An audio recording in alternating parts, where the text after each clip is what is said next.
Math मंत्रा channel पर एक बार फिर से सभी छात्रों का स्वागत है। आज हम लोग कक्षा 12 विषय गणित के एक महत्वपूर्ण बिंदु पर चर्चा करने के लिए जा रहे हैं। सभी छात्र ध्यान रखेंगे, अक्सर बोर्ड परीक्षा में इस पर आधारित ऑब्जेक्टिव टाइप के क्वेश्चंस पूछे जाते हैं। तो चलिए सबसे पहले उस पर चर्चा करते हैं कि आज हम लोग कौन से बिंदु का अध्ययन करने जा रहे हैं। तो आज हम लोग फलन का प्रांत, सहप्रांत तथा परिसर की परिभाषाएं सीखेंगे। किस प्रांत किसे कहते हैं, सहप्रांत किसे कहते हैं, परिसर किसे कहते हैं। साथ ही साथ उदाहरण द्वारा ये समझने का भी प्रयास करेंगे कि यदि हमारे पास कोई फलन दिया गया है तो हम उसका प्रांत, सहप्रांत तथा परिसर कैसे ज्ञात कर सकते हैं। तो चलिए सबसे पहले चर्चा करते हैं फलन या प्रचित्रण एफ का प्रांत, जिसे हम लोग इंग्लिश में डोमेन भी कहते हैं। इसमें कहा गया कि यदि कोई फलन या प्रचित्रण एफ इस प्रकार हो कि वह ए से बी में हो रहा हो, तब समुच्चय ए को फलन एफ का प्रांत यानी कि डोमेन कहते हैं।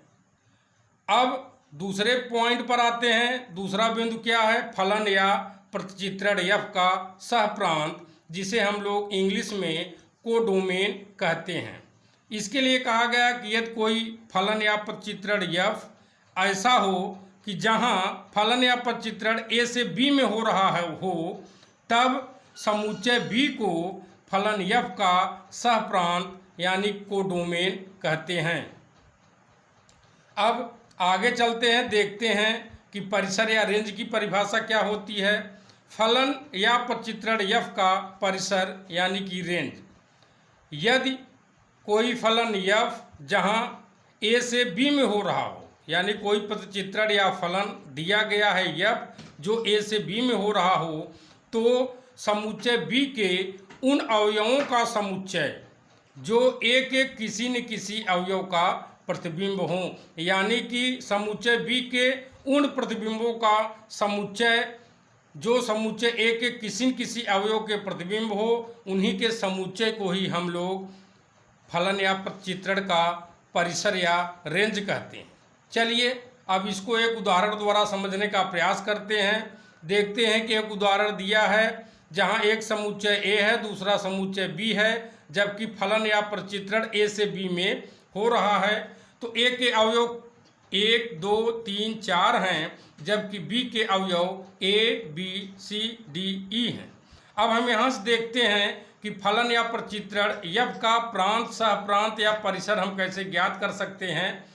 तो प्रांत के लिए कहा गया कि पहले समुच्चय यानी पहले समुच्चय को ही सीधे सीधे हम प्रांत कह सकते हैं। तो पहला समुच्चय हमारा क्या है, हमारा पहला समुच्चय ए है, जिसके अवयव कौन कौन से हैं, 1, 2, 3, 4, यानी कि समुच्चय ए ही आपका प्रांत कहलाता है।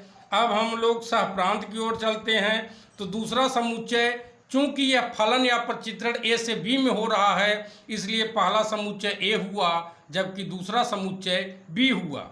तो दूसरा समुच्चय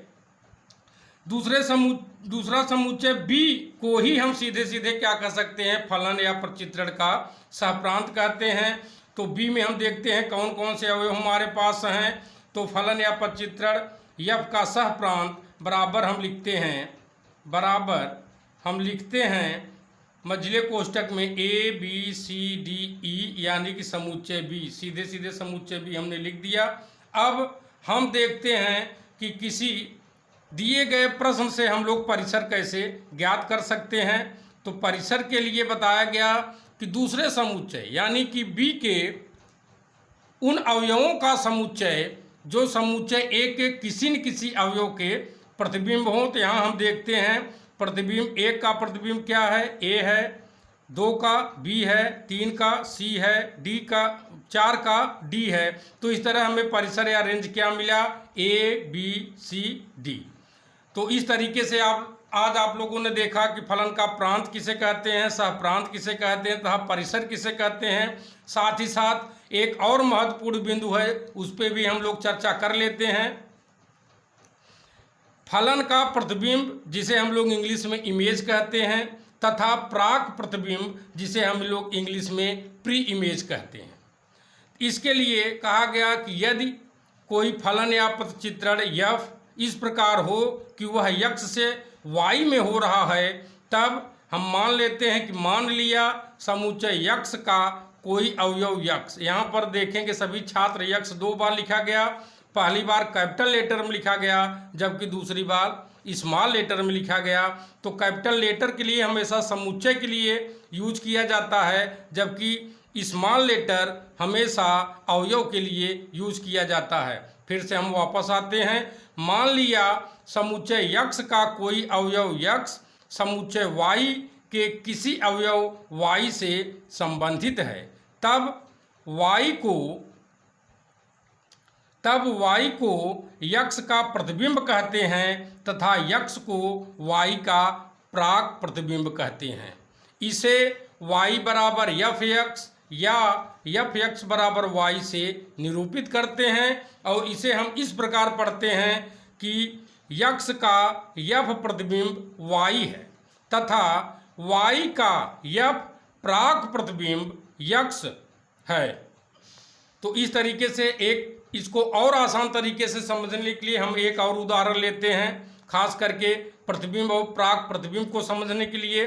चलिए मान लेते हैं कि हमारे पास कोई फलन या प्रतिचित्रण यफ है जो यक्ष से वाई में हो रहा है। तो यक्ष के अवयव हमारे पास कौन कौन से हैं? ए बी सी, जबकि वाई के अवयव हैं 1 2 3 4। अब यहाँ से हम लोग प्रतिबिंब और प्राक प्रतिबिंब को समझते हैं। तो ए किससे संबंधित है? 2 से संबंधित है, बी 1 से, सी 4 से। तो यहाँ हम लिखते हैं यफ ए बराबर क्या लिखा गया? 2 लिखा गया, यानी कि ए का प्रतिबिंब 2 है जबकि 2 का प्राक प्रतिबिंब ए है। इसी प्रकार यफ बी बराबर 1 लिखा गया, इसका मतलब बी का प्रतिबिंब 1 है जबकि 1 का प्राक प्रतिबिंब बी है। उसी प्रकार यफ सी बराबर क्या मिला हमें? 4 मिला।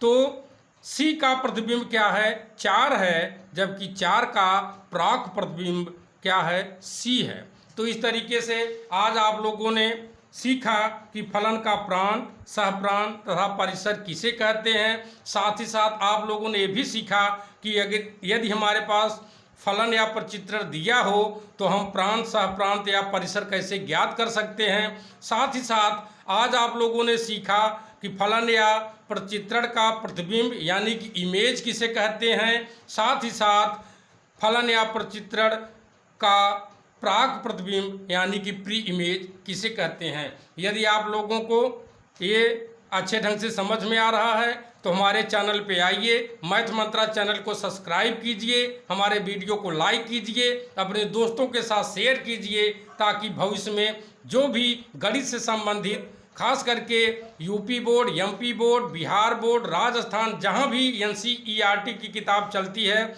ऐसे बच्चे जो इंग्लिश मीडियम से पढ़ रहे हैं वो भी हमारे चैनल पे आकर के हिंदी माध्यम से सभी प्रश्नों का हल देख सकते हैं, सभी मुख्य बिंदुओं की परिभाषा को समझ सकते हैं। तो इस तरीके से आप लोगों ने हमारे वीडियो को वॉच किया। आप सभी छात्रों को धन्यवाद।